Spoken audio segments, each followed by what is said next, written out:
Chapter 1. New Year, same old Terry. Terry Glenn stared at the blinking cursor on her phone screen like it was mocking her. Happy New Year. Hope this year brings you love and laughter. The generic text sat in the group chat, surrounded by emojis and exclamation points from friends who seemed to have their lives together. She sighed and tossed the phone onto the couch cushion beside her. Love and laughter, she muttered, pulling the throw blanket tighter around her shoulders. Sure, if by love you mean swiping left on guys who think Netflix and chill is a personality trait. The muted hum of laughter and clinking glasses drifted from the kitchen where her parents were hosting their annual New Year's Eve party. Terry had promised herself she'd make an appearance, smile politely, and avoid the inevitable questions about her dating life. So far, she was failing spectacularly. She padded into the kitchen, greeted by the warm scent of cinnamon and champagne. Her mom, ever the hostess, was refilling glasses with bubbly precision. Sweetheart. Her mom's voice was bright enough to power a small city. There you are. Everyone's asking about you. Tell them I'm in witness protection, Terry said, snagging a cheese puff from the appetizer tray. Safer that way. Her mom laughed, but her eyes softened. You'll find someone, Terry. You're amazing. Thanks, Mom. I'll put that on my dating profile. Amazing, according to my mother. Before her mom could respond, the front door swung open, letting in a gust of cold air and a voice that made Terry's stomach flip like a gymnast on Red Bull. Sorry I'm late. Traffic was a nightmare. Sean Adams stepped inside, shaking snow from his dark hair. He looked annoyingly good in a navy sweater and jeans, like he'd just walked out of a winter fashion ad. Terry's heart did its usual traitorous leap, followed by the equally familiar reminder. Best friend. Off limits. Do not touch. Sean grinned when he saw her. Hey T. You hiding from the party. Strategically avoiding small talk, she said, trying to sound casual. You? Same. But I brought reinforcements. He held up a box of ginger snaps, her favorite since kindergarten. Thought you might need these. Terry laughed, the sound easing the tight knot in her chest. You're ridiculous. And yet you love me for it? He teased, handing her the box. If only you knew, she thought, but out loud she said, debatable. They drifted toward the living room, falling into their usual rhythm of jokes and easy conversation. It was terrifying how natural it felt, how much she relied on him to make the world less overwhelming. He was her constant, her safe place, and that was exactly why she could never risk ruining it. Across the room, their parents exchanged glances like conspirators in a spy movie. Terry caught her dad whispering something to Sean's mom, who nodded with a mischievous smile. She frowned. What are they up to? The countdown began. 10, 9, 8, and Terry found herself standing beside Sean, their shoulders brushing. Her pulse skittered like a nervous rabbit. When the clock struck midnight, cheers erupted, champagne corks popped, and Sean turned to her with that grin that had been melting her defenses for 30 years. Happy New Year, T, he said softly, pulling her into a hug that lasted a beat too long. Happy New Year, she whispered back, inhaling the familiar scent of his cologne. For one reckless second, she imagined tilting her head, closing the gap, kissing him like she'd wanted to since forever. But then the moment passed, and Sean pulled away, oblivious to the storm raging inside her. He clinked his glass against hers, smiling like nothing had changed, and maybe nothing had, except Terry couldn't shake the feeling that this year, everything might. Chapter 2. The resolution nobody knows about. The first morning of the new year was supposed to feel fresh, full of promise. Terry Glenn woke up to the sound of her phone buzzing like an angry bee on the nightstand. She groaned, pulling the pillow over her head. If this was the universe sending her a sign, she hoped it was a sign that involved coffee. She peeked at the screen. A text from her mom. Breakfast at 10. Don't be late. Love you. Terry squinted at the clock. 9:15. Great. She'd barely recovered from last night's champagne and existential dread, and now she had to face her parents, who, if history was any indication, were probably already plotting her romantic future over scrambled eggs. Dragging herself out of bed, Terry threw on jeans and a sweater, scraped her hair into a ponytail, and drove the short distance to her parents' house. The smell of bacon hit her the moment she walked in, followed by the sound of laughter. Her mom was at the stove, her dad at the table with the morning paper, and Sean, of course, leaning casually against the counter like he owned the place. Morning sunshine, Sean said, grinning as if he hadn't stayed up past midnight too. You look cozy. Translation. I look like I lost a fight with my pillow, Terry said, dropping into a chair. Don't judge me. Never, Sean said, sliding a mug of coffee toward her. I come bearing caffeine. She accepted it like a lifeline. You're a saint. Don't tell my mom, he said with a wink. She'll expect miracles. As if on cue, Sean's mom breezed in through the back door, cheeks pink from the cold. Speak of the devil, or the angel, depending on who you ask. She kissed Sean's cheek, then Terry's. Happy New Year, sweetheart. Happy New Year, Terry said, trying not to notice the way both moms exchanged a look that could only mean trouble. Breakfast was a cozy affair. Pancakes, bacon, and the kind of easy chatter that came from decades of shared history. But beneath the laughter, Terry sensed an undercurrent. Every time someone mentioned the new year, her mom's eyes sparkled like she was sitting on a secret. Sean's parents were no better, whispering in the corner like co-conspirators. Finally, when Terry escaped to the porch for some fresh air, she overheard it. "We've been patient long enough," her mom was saying in a low voice. "They're 30. For heaven's sake." Sean's dad chuckled. "You think we don't know that? My mother asked me yesterday when she's getting great-grandkids. I told her to take it up with the universe." "Or," Sean's mom said, "we take it up with ourselves." Terry froze, heart thudding. "What are they?" "We start nudging," her mom continued. "Little things. Family dinners. Group outings. Nothing obvious." "Obvious," Sean's dad snorted. "They've been joined at the hip since kindergarten. If they haven't figured it out by now, subtlety isn't going to cut it."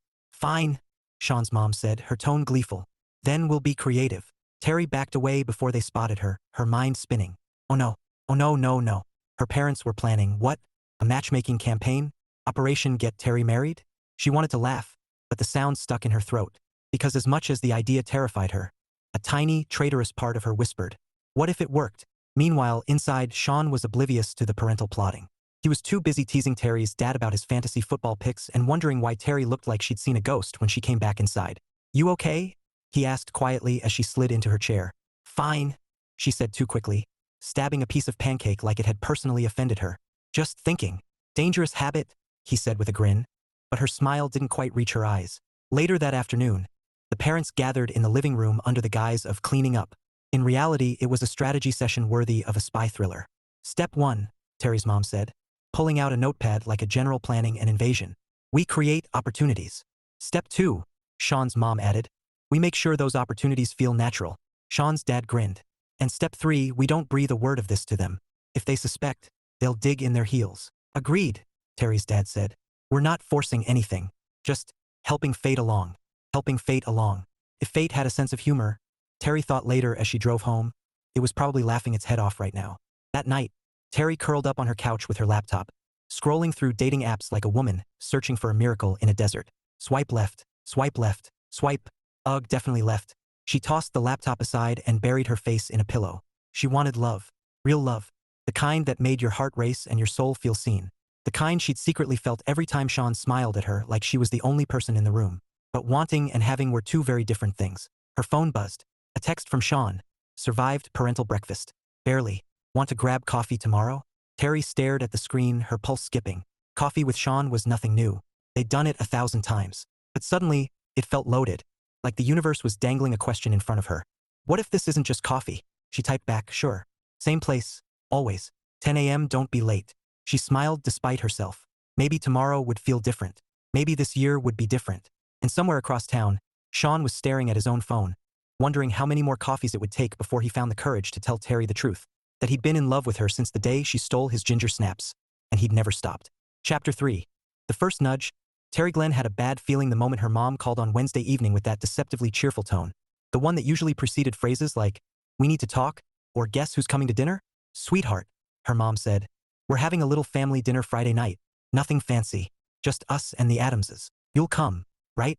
Terry hesitated, balancing her phone between her shoulder and ear while she stirred pasta on the stove. Sure. Why? Why?" Her mom laughed like Terry had asked why oxygen was important. "Because it's been ages since we all sat down together." "It was literally last week," Terry muttered. But her mom was already launching into details about the menu and how Terry should wear something cute but casual, which was code for don't show up in sweatpants like last time. By the time Terry hung up, she had the distinct sense she'd just agreed to something more than dinner. Something orchestrated. Her mom's voice had that sparkle again, the same one she'd heard during the porch conspiracy session. Terry groaned and stabbed at her pasta like it had personally betrayed her. Friday night arrived with the kind of winter chill that made Terry wish she could hibernate until spring. She pulled on a soft green sweater, cute but casual as instructed, and drove to her parents' house, rehearsing mental pep talks. It's just dinner. Normal dinner. No weird matchmaking vibes. Probably. The moment she walked in, she knew she'd been lying to herself. The dining room looked like a Pinterest board had exploded. Candles flickering, flowers in a vase, soft music playing in the background. Her mom was wearing pearls. Pearls. For a casual family dinner. And then there was Sean, sitting at the table in a crisp button-down, looking like he'd stepped out of a rom-com casting call. Terry's heart did its usual somersault, followed by the equally familiar mantra. Best friend. Off limits. Do not touch. Hey T, Sean said, standing to pull out her chair like some kind of gentleman from a bygone era. You clean up nice. Thanks, she said, trying to ignore the way her pulse jumped. You too. They sat, and the parents launched into conversation with the enthusiasm of people who'd been waiting all week for this moment. Topics ranged from holiday plans to neighborhood gossip, but every few minutes, someone dropped a comment that made Terry want to crawl under the table. So, Sean, Terry's dad said casually as he passed the bread basket, you ever think about settling down? Sean blinked, clearly caught off guard. I guess? Someday. Someday? Sean's mom laughed. You're 30, honey. Someday should probably start soon. Terry nearly choked on her water. Wow, subtle, she muttered. Her mom patted her hand. We're just saying you two have such a great example of partnership. Always there for each other. It's rare. Sean smiled, oblivious, or pretending to be. Yeah, T's the best. Terry forced a laugh, praying her cheeks weren't as red as they felt. This is fine. Totally fine. Just ignore the fact that your parents are basically auditioning him for husband material right in front of you. After dinner, Terry escaped to the kitchen under the pretense of helping with dishes. Sean followed because of course he did. You okay? He asked, leaning against the counter with that easy grin that made rational thought impossible. You were quiet back there. Just enjoying the show, she said, stacking plates. Our parents should start a matchmaking business. Sean laughed. Right?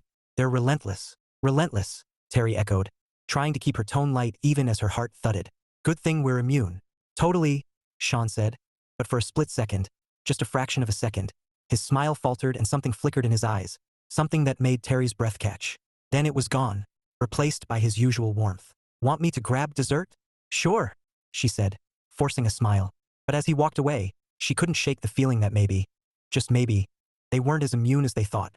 Later that night, as Terry drove home through streets glittering with frost, her mind replayed every moment of the evening. The candles, the comments, the way Sean had looked at her in the kitchen, like he was about to say something important and then didn't. She told herself not to read into it. She'd been doing that for years, and it never ended well. But deep down, a tiny voice whispered, what if this time is different? Across town, Sean sat on his bed, staring at his phone.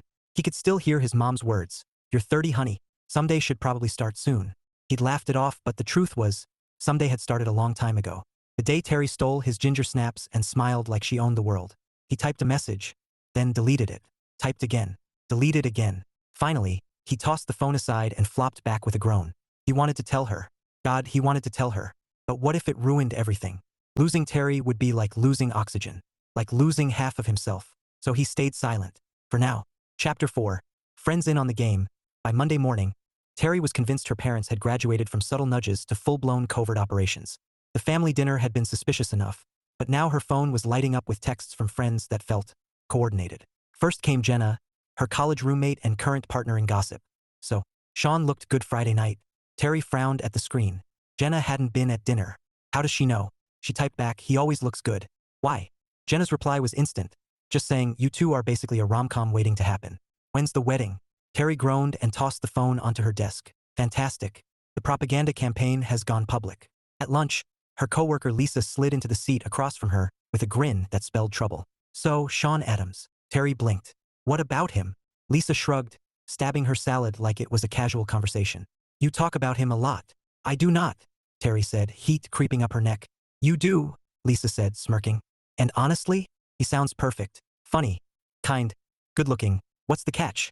The catch, Terry said, is that he's my best friend, which means off-limits. Lisa raised an eyebrow. Says who? Says logic, Terry muttered. But even as she said it, the words felt flimsy. Logic hadn't stopped her heart from doing gymnastics every time Sean smiled at her. Meanwhile, across town, Sean was getting his own dose of friendly interference. His gym buddy Mark clapped him on the shoulder between sets, grinning like he'd just discovered a juicy secret. So, Adams, Mark said, when are you going to make a move on Terry? Sean nearly dropped the dumbbell. What? Come on, man. You two are inseparable. Half the guys at the gym think you're already married. Sean laughed, trying to play it cool. We're just friends. Sure, Mark said, drawing out the word like he didn't believe it for a second. And I'm the Queen of England. Sean shook his head, but later, as he drove home, Mark's words echoed in his mind. When are you going to make a move? He wished he knew the answer. By midweek, Terry was drowning in hints. Jenna sent her a link to an article titled, 10 Signs Your Best Friend is Actually Your Soulmate. Lisa casually mentioned a couple's cooking class. That would be fun for you and Sean. Even her barista got in on the act, smiling knowingly when Sean showed up to grab coffee with her. 2 lattes for the lovebirds. the barista said cheerfully, sliding the cups across the counter. Terry sputtered. We're not. Sean grinned, taking the cups. Thanks, man. Outside, Terry glared at him. Lovebirds. He shrugged, eyes twinkling. Could be worse. He could have called us soulmates. Don't even joke, she said, but her voice lacked conviction, because deep down the word didn't sound like a joke at all. That night, Terry flopped onto her couch, exhausted from the day's barrage of romantic insinuations. She stared at the ceiling, wondering when her life had turned into a sitcom. Everyone seemed to think she and Sean were destined for each other. Everyone except, well, Sean. Unless he did think that. Unless those flickers she kept catching. The way his smile softened when he looked at her. The way his hand lingered a second too long. Meant something. She groaned and buried her face in a pillow. Nope, not going there. Not unless he says something first. Across town, Sean sat at his kitchen table, scrolling through his phone. His mom had texted earlier. Dinner was lovely. You and Terry looked adorable. He stared at the heart emoji like it was mocking him. He wanted to tell her to stop, but what was the point? Everyone already knew what he'd been trying to hide for years. He opened his messages, hovered over Terry's name, and typed, "Had fun today. Coffee was great." Then deleted it. Too casual. He tried again, "You looked amazing Friday night." Delete.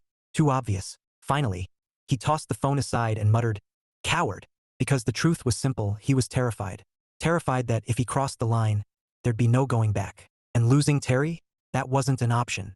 But fate, or maybe their parents, had other plans. Because the next morning, Terry's mom called with a voice full of sunshine and mischief. "Sweetheart," she said, "how do you feel about wine tasting?" Terry blinked.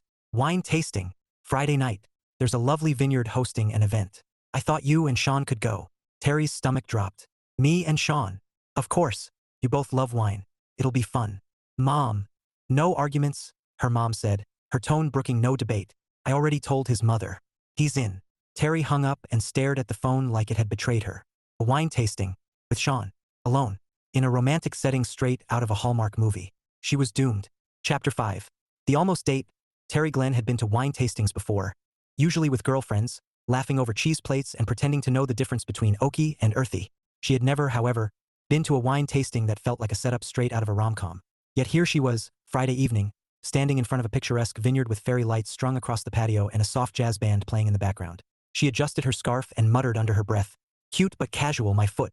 This is practically a date." And then Sean pulled up, stepping out of his car like he'd been hired to model for winter vineyard chic. Dark jeans, a charcoal sweater, that easy grin that made her knees consider filing for early retirement. "Hey T," he said, walking toward her with 2 tickets in hand. "Ready to drink fancy grape juice?" She laughed because that was what she did when her heart was doing somersaults. Always.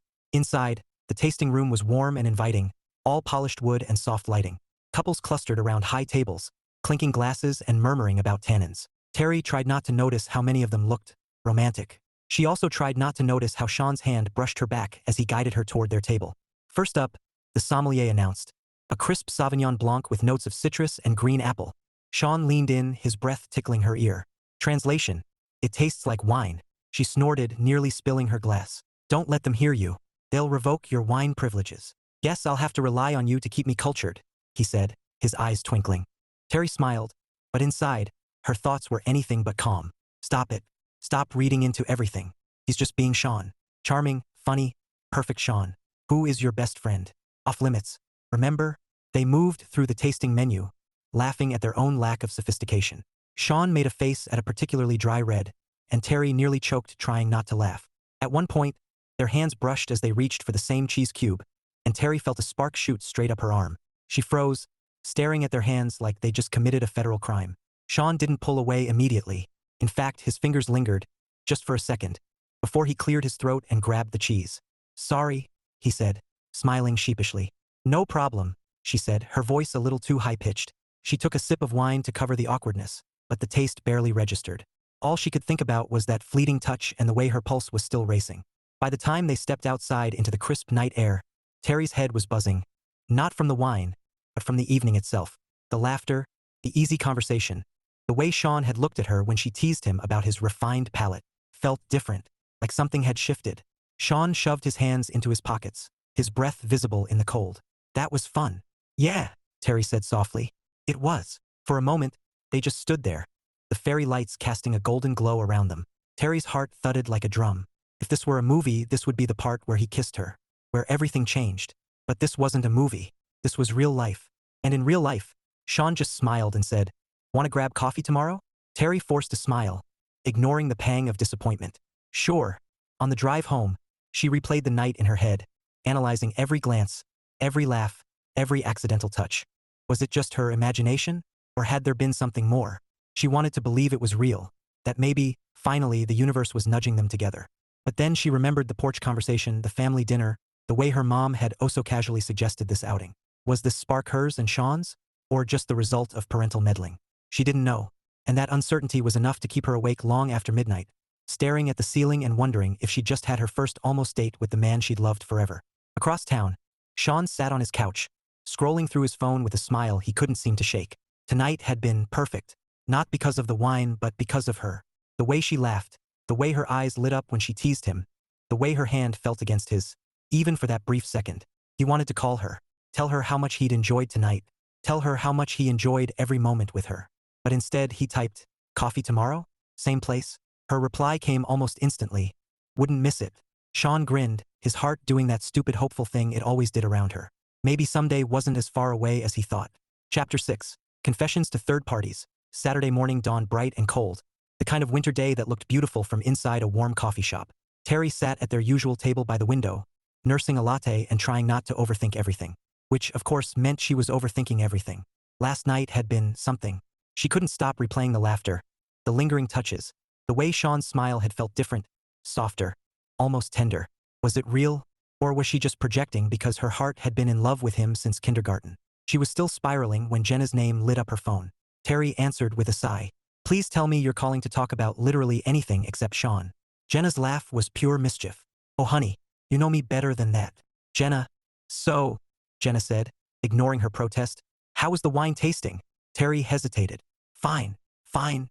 Jenna gasped like Terry had just insulted puppies. "You went to a romantic vineyard with the guy you've been secretly in love with for decades, and all you've got is fine?"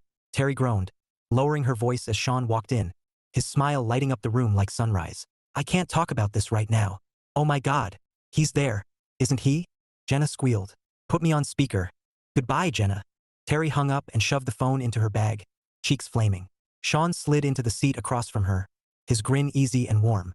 "Morning, morning," she said, forcing a smile. "Sleep okay?" "Like a rock," he said, then added with a teasing glint. "You?" "Fine," she said, and immediately regretted it because Jenna's voice echoed in her head. "Fine? Really?" They fell into their usual rhythm. Coffee, jokes, catching up on work and life. But beneath the banter, Terry felt an undercurrent. Every time Sean's eyes met hers, her stomach flipped. Every time his hand brushed the table near hers, her pulse jumped. It was maddening and terrifying, because if she was wrong, if this was just her imagination, she risked losing the one person who'd always been her safe place. Later that afternoon, Terry met Jenna for lunch because she needed to vent before she exploded. They snagged a booth at their favorite diner, and Terry barely waited for the waitress to leave before blurting, "I think I'm losing my mind." Jenna grinned. Translation: "Sean smiled at you and now you're spiraling." Terry threw a napkin at her. "It's not just that. Last night felt different. And today at coffee, he kept looking at me like..." She broke off, pressing her hands to her face. "Ugh, I don't know." Jenna leaned forward, eyes sparkling. "Terry Glenn, you are in love with him." "I've always been in love with him," Terry whispered. "That's the problem." "Then tell him." "I can't," Terry hissed. "What if it ruins everything?" "Losing Sean would be like losing oxygen." Jenna softened, reaching across the table. "Sweetie, you've been holding this in for 30 years. At some point, you have to breathe." Terry stared at her coffee, wishing it held answers. Maybe, but not yet.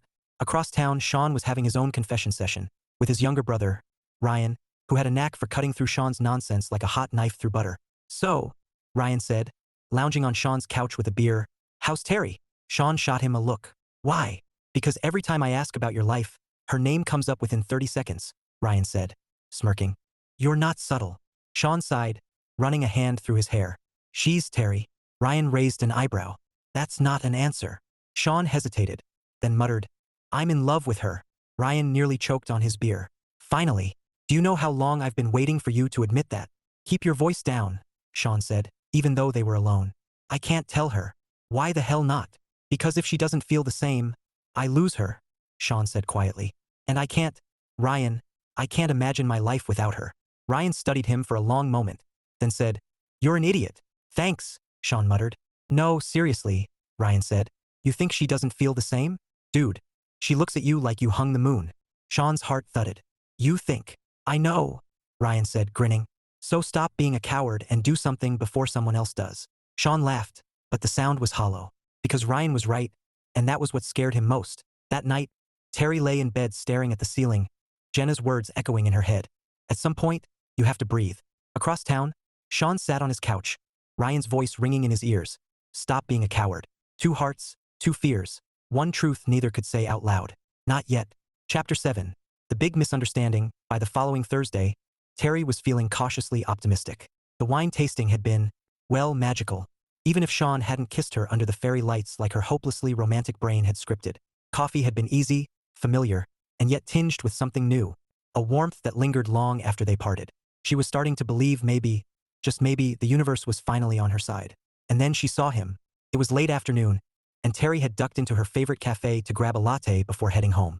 She was scrolling through her phone when a familiar laugh cut through the hum of conversation. Her head snapped up, and there was Sean, standing near the counter, talking to a woman who looked like she'd stepped out of a lifestyle magazine. Tall, sleek hair, perfect smile. And Sean was smiling back, that easy grin that always made Terry's heart flip. Her stomach dropped like a stone in a lake. The woman touched Sean's arm lightly, laughing at something he said. Terry's pulse roared in her ears. She couldn't hear the words, but she didn't need to. The body language said enough. Comfortable, warm, maybe even flirty. Terry's chest tightened. Of course he's interested in someone else. Why wouldn't he be? He's amazing. And you're just you. Before Sean could spot her, Terry grabbed her coffee and bolted, her heart pounding like she'd run a marathon. She didn't stop until she was in her car, gripping the steering wheel and trying to breathe. This is fine. Totally fine. You're his friend. That's all you've ever been. That's all you'll ever be. But the words tasted bitter, and for the first time in years, Terry wondered if being just friends was something she could survive. Sean, meanwhile, was oblivious to the emotional hurricane brewing across town. He left the cafe smiling because running into Claire, an old college friend, had been a pleasant surprise. They'd caught up for 5 minutes, swapped stories, and promised to grab lunch sometime. Nothing more. Nothing romantic. His thoughts were already drifting back to Terry. He was planning to call her later, maybe ask if she wanted to check out that new Italian place downtown. He was working up the courage to make it sound like, well, not just dinner. Something more. If only he knew that Terry was currently at home, curled up on her couch, replaying the scene in her head like a tragic movie montage. By Friday, Terry had convinced herself Sean was dating Claire, or about to, or at least interested. Every scenario ended with the same conclusion, Terry losing him. And that thought was unbearable.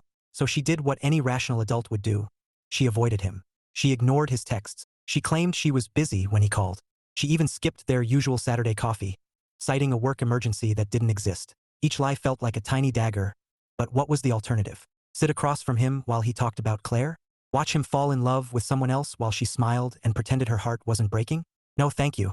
Sean, for his part, was baffled. Terry never ignored him. Never. She was the person who answered his texts at midnight, who showed up when he needed her, who always made time. And now, nothing. By Sunday night, he was pacing his living room, phone in hand, debating whether to show up at her apartment and demand answers. He settled for a text. Did I do something? You've been quiet. No response. He tried again. Talk to me. Please. Still nothing. Sean dropped onto the couch with a groan, running a hand through his hair. He hated this. Hated the silence, the distance, the gnawing fear that he'd somehow broken something precious without even knowing how. Monday morning, Terry's mom called, her voice bubbling with cheer. Sweetheart, how was your weekend? Fine, Terry said automatically, staring at her coffee like it held the meaning of life. Did you see Sean? Her mom asked, far too casually. Terry's throat tightened. No. Oh, her mom said, and Terry could practically hear the gears turning. Well, that's unusual. Mom, please, Terry said, her voice cracking. Not now. Her mom softened instantly. Honey, what's wrong? Terry closed her eyes, fighting tears. Nothing. Everything. I don't know. Across town, Sean was having a similar conversation with his brother, Ryan, except his involved more exasperation and less sympathy. She's avoiding me, Sean said, pacing like a caged tiger. Won't answer texts, won't pick up calls. I don't get it. Ryan frowned. What happened? Nothing, Sean said. We had coffee. Everything was great. And now she's gone radio silent. Ryan studied him for a moment, then said, You sure nothing happened? Sean froze, replaying every moment of the past week. The wine tasting, the laughter, the almost touch, the way she'd smiled at him like maybe she felt what he felt. And then the silence. Sean sank onto the couch, his chest tight. I don't know, he whispered. But I'm going to find out. Chapter 8. Parents turn up the heat. By Wednesday, Terry had perfected the art of avoidance. She ignored Sean's texts, dodged his calls, and even rearranged her grocery schedule to avoid running into him at the local market. It was exhausting and heartbreaking. But what else could she do? Watching him fall for someone else would be like slow torture. Her mom, however, was not fooled. Terry Glenn, her mom said Thursday evening, her voice sharp enough to slice through Terry's flimsy excuses. You've been sulking for days. What's going on? Nothing, Terry lied, stirring her tea like it held the secrets of the universe. Her mom narrowed her eyes. You're a terrible liar. Before Terry could respond, her mom's phone buzzed. She glanced at the screen, smiled and said, perfect timing. Then to Terry, pack a bag. Terry blinked. What? For the weekend, her mom said, her tone far too cheerful. We're doing a family getaway. Cozy cabin, fresh air, no excuses. A cabin, Terry repeated, suspicion prickling her skin. Who's we? Oh, just us, her mom said breezily. And the Adamses. Terry's stomach dropped. Mom. No arguments, her mom said, already dialing someone. You need a break. And honestly, so does Sean. Terry froze. Sean's going? Of course, her mom said, smiling like a cat with cream. It'll be fun. Fun, right? If by fun, she meant emotional chaos in a snow-covered cabin. Across town, Sean was having a similar conversation with his mom, except his involved less resistance and more confusion. A cabin, Sean said, raising an eyebrow. Since when do we do family getaways? Since now, his mom said, her tone dripping with innocence. You've been stressed. Terry's been stressed. Fresh air will do you both good. Sean hesitated. Terry's going? Of course, his mom said, smiling like she'd just won the lottery. You two could use some time together. Sean's heart thudded. Time together. Alone. In a cabin. He tried to play it cool. But inside, hope flared like a match in the dark. Sure, he said casually.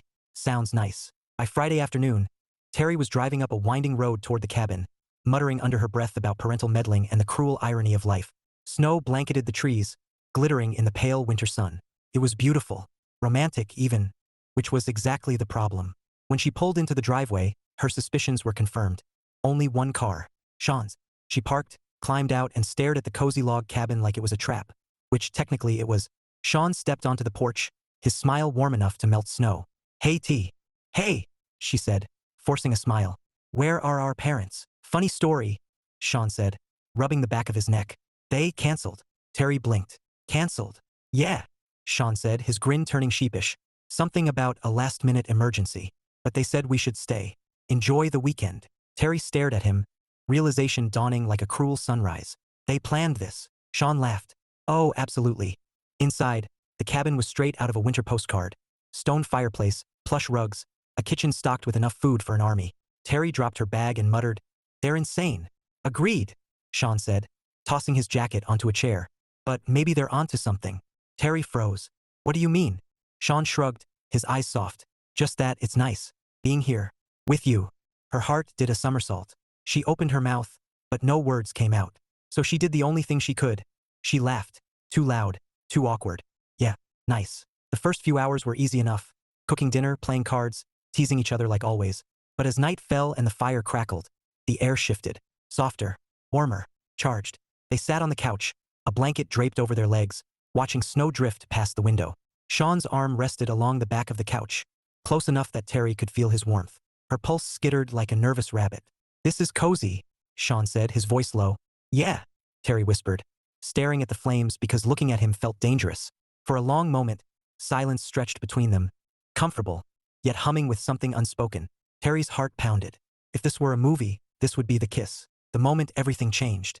But real life wasn't a movie, and Terry wasn't brave enough to risk everything. So she stayed silent, and so did he.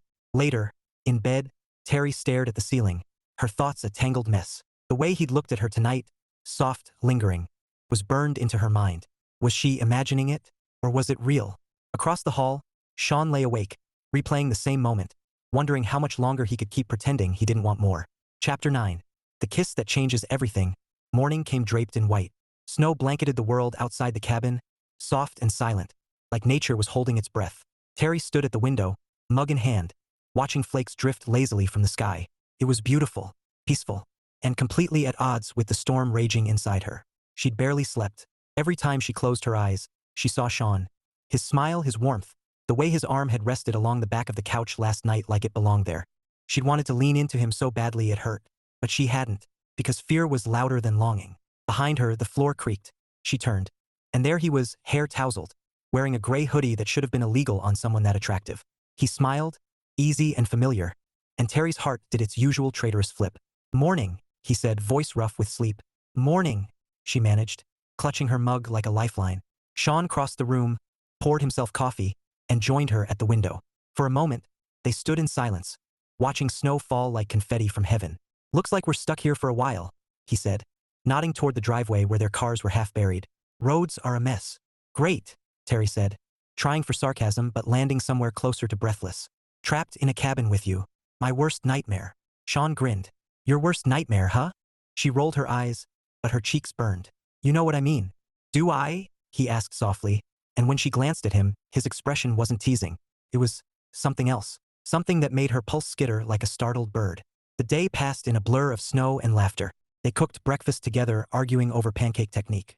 They played cards by the fire, Sean crowing in triumph every time he won. They even ventured outside for a snowball fight that ended with Terry flat on her back in the snow, breathless with laughter. Sean hovering over her with a grin that stole the air from her lungs. For one dizzy second, she thought he might kiss her then.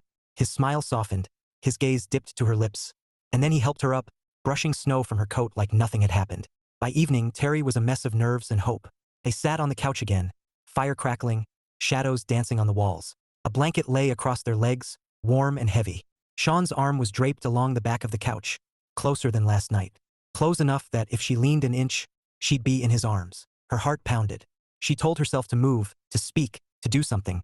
But fear held her frozen. And then Sean shifted, turning toward her. His eyes caught the firelight, dark and intense. "Tea," he said softly, and her breath hitched. "Yeah." Her voice was barely a whisper.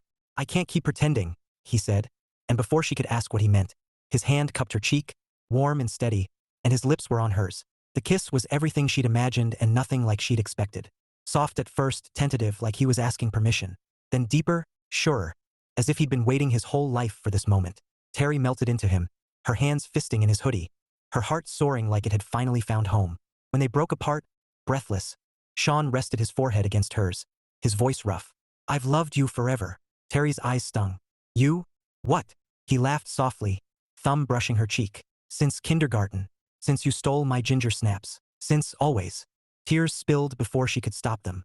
"Sean, say something," he whispered, his voice cracking. "Please." She laughed through the tears, shaky and overwhelmed. "I love you. God, I love you." Sean closed his eyes like the words were a prayer, then kissed her again, slow, sweet, sealing something that had been theirs all along. Later, curled together under the blanket, Terry traced patterns on his chest, still trying to believe this was real. "So what now?" Sean smiled, pressing a kiss to her hair. "Now, we stop pretending. We tell everyone. Or maybe we let them figure it out when we show up holding hands." Terry laughed, imagining their parents' smug faces. "They're going to say, 'Finally.'" "They'd be right," Sean said, his voice warm with certainty. "Finally."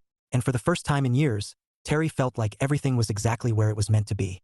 Chapter 10, Fear versus Love. Morning sunlight spilled through the cabin windows, turning the snow outside into a glittering wonderland. Terry lay tangled in a blanket, her head resting on Sean's chest, listening to the steady rhythm of his heartbeat. It was surreal, like waking up inside a dream she'd been chasing for 30 years. And yet, beneath the warmth and the sweetness, fear lurked like a shadow. What if this ruined everything? What if they tried and failed? Losing Sean wasn't just losing a boyfriend. It was losing her best friend, her anchor, her history. The thought made her stomach twist. Sean stirred, his arm tightening around her. "Morning," he murmured, voice husky with sleep. "Morning," she whispered, forcing a smile. He tilted her chin, searching her eyes. "You're quiet." "I'm thinking," she admitted. "Dangerous habit," he teased gently, but his gaze was serious. "Talk to me." Terry swallowed hard. "What if this doesn't work? What if we mess it up and—" Her voice cracked. "I can't lose you, Sean." His expression softened, and he brushed a thumb across her cheek. I've loved you for most of my life. This isn't some whim. It's not going to break because we're scared. But what if—" "No," he said firmly, cutting her off. "No more what ifs. We've spent years pretending, hiding, waiting. I don't want to waste another second." Tears stung her eyes. "You make it sound so easy." "It is," he said simply. "Because it's you." Her breath hitched, and for a moment, silence stretched between them, thick with emotion, heavy with truth. Then Terry laughed softly, shaky but real. You're annoyingly good at this. Sean grinned. Comes with 30 years of practice. They spent the morning curled up by the fire, talking about everything and nothing, childhood memories, favorite movies, the ridiculousness of their parents' matchmaking scheme. Every laugh, every touch felt like rediscovering something they'd never really lost. But when the conversation turned to telling people, Terry hesitated. Our parents are going to be unbearable. Sean chuckled. They'll probably throw a parade. Or a wedding, Terry muttered, and Sean's grin widened. Not opposed, he said lightly, but his eyes held a depth that made her heart flip. Later, as they packed to leave, Terry caught her reflection in the mirror. Flushed cheeks, bright eyes, a smile she hadn't worn in years. For the first time in forever, hope outweighed fear. Sean appeared in the doorway, car keys in hand. Ready? She nodded, and as he reached for her bag, their fingers brushed. This time she didn't pull away. She laced her hand through his, holding on like she never intended to let go. The drive back was quiet, but not awkward, comfortable, like the hum of a song they both knew by heart. Every so often, Sean glanced at her, his smile soft, and Terry felt that shadow of fear shrink a little more. Because maybe love wasn't about avoiding risk. Maybe it was about choosing the person worth risking everything for. And Sean? He'd always been that person. Chapter 11. The reveal. By the time Terry and Sean pulled into her parents' driveway Sunday evening, the snow had melted just enough to make the world look like a postcard instead of a survival challenge. Terry's heart was still doing that ridiculous fluttering thing every time Sean smiled.